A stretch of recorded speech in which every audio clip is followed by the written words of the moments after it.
Alright, we're back in action after a week off. Thank you for coming back to the channel. A fair bit to go into since I last did a video about a week ago here. Let's get into it. I'm going to talk politics off the start here, so I'm not taking a side one way or the other. I'm going to double down on a prediction here in terms of politics in the US, top of mind.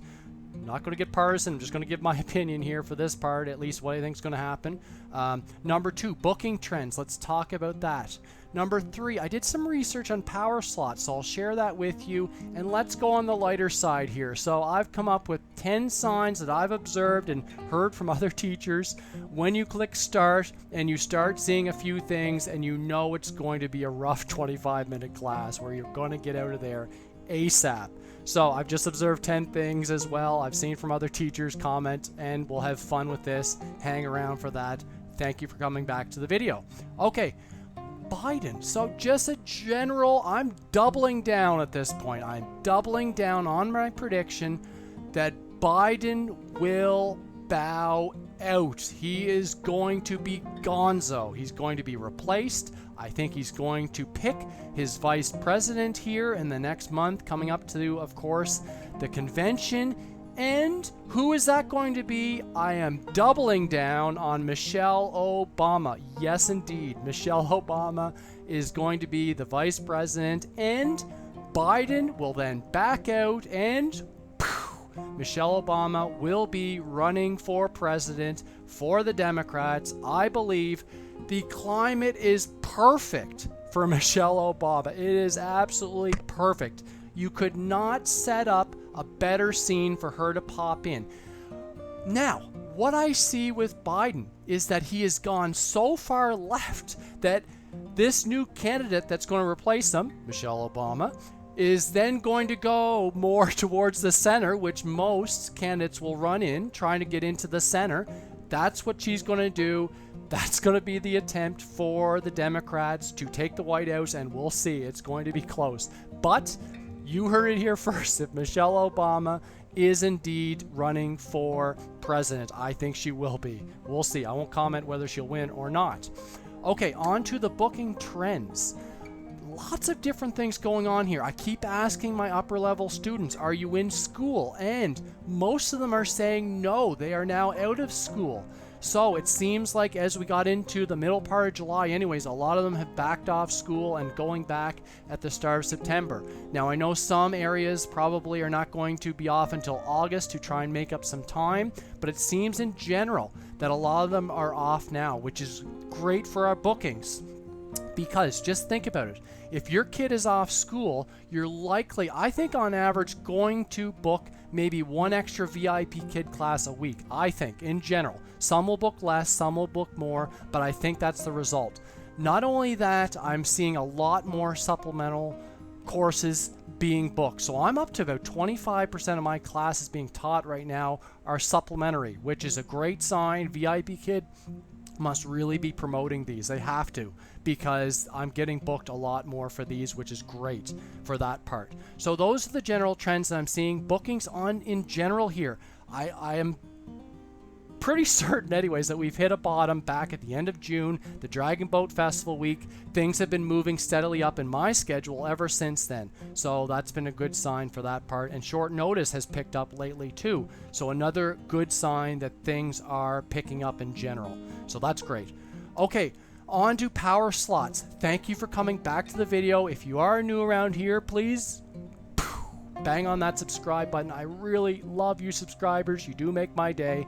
And please take a second to click on that like button. It only takes a second and it helps my video get more views and thus more subscribers. Thank you very much. Okay, power slots. So what I've seen with power slots anyways, it's available to teachers from time to time, teachers that have less than 45% of their peak time slots being booked. So it's only available to those teachers. So for the most part, those would be new teachers, not always, but that's, again, I do support this program because it's helping those teachers get up and running, and you need something to get in there.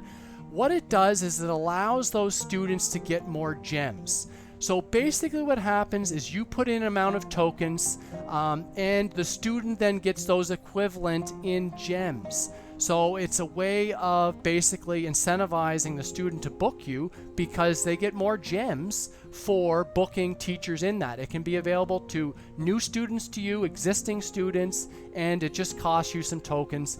It's either, from what I can tell, either 120 tokens or 240, and it just allows you a certain number of classes, I think it's under 10 anyways, to then have those class marked as being extra gems for the students. So that's it in general. So not available to most teachers unless you're under 45% bookings for your peak time periods. Okay, now let's get into some fun here. So 10 signs, it's probably not going to be a great class. Number 1, Bao Bao comes in and you've seen him before and he's got new headphones on. Oh dear, probably not going to be good. Those headphones are just not going to work. Number 2, he's in a new, or she's in a new location. So maybe that's a restaurant or upstairs. You just know the IT is going to be kicking in and out potentially with that. May not be a good sign. Number 3, you hit start and what do you see but nothing but blue. You just see he's gone nuts with that pen. Probably not going to be a great class. Number 4, you hit start and what do you see or hear? All you hear is, hello teacher, teacher, hello, teacher, hello. Probably not going to be a great class. Number 5, you hit start, there's still a few minutes left till class and he's calling the fireman. Just great. Where's the teacher? What's going on? Class has started, but there's still 3 or 2 minutes left. He's calling the fireman, wondering where the teacher is. Not going to be a good class.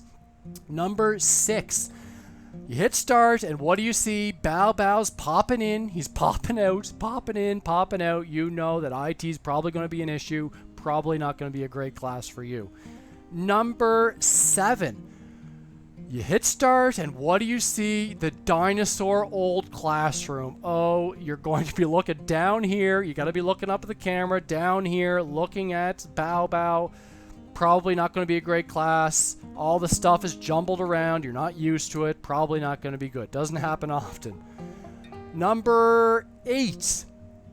Okay, so you hit start. There's 30 seconds ready until class starts. And what happens? Bao Bao and Mom Bao get into a fight.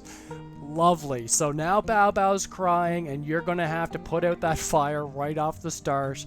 Get into your reward early and just totally wreck your flow of the class. Probably not going to be good. Number 9. You write hello on the screen, trying to be friendly to Bao Bao. He's a level 4 and he just looks at it and doesn't know what's going on. Doesn't put any comments, no smiles. You know that maybe this class won't be a great class for you. And the last one, you hit start, you say hello to Bao Bao, and you get that hello coming right back to you with feedback. Not from Bao Bao, but from the feedback from the IT. Probably not going to be a great class for you. So anyways, that's what I've observed for myself and other teachers, just in general. Just fun having, not always, of course, with all those, but just having a little bit of fun. Thank you for coming to the video, to the channel. Hit like, hit subscribe. We'll do a video in the next few days. Bye, everybody.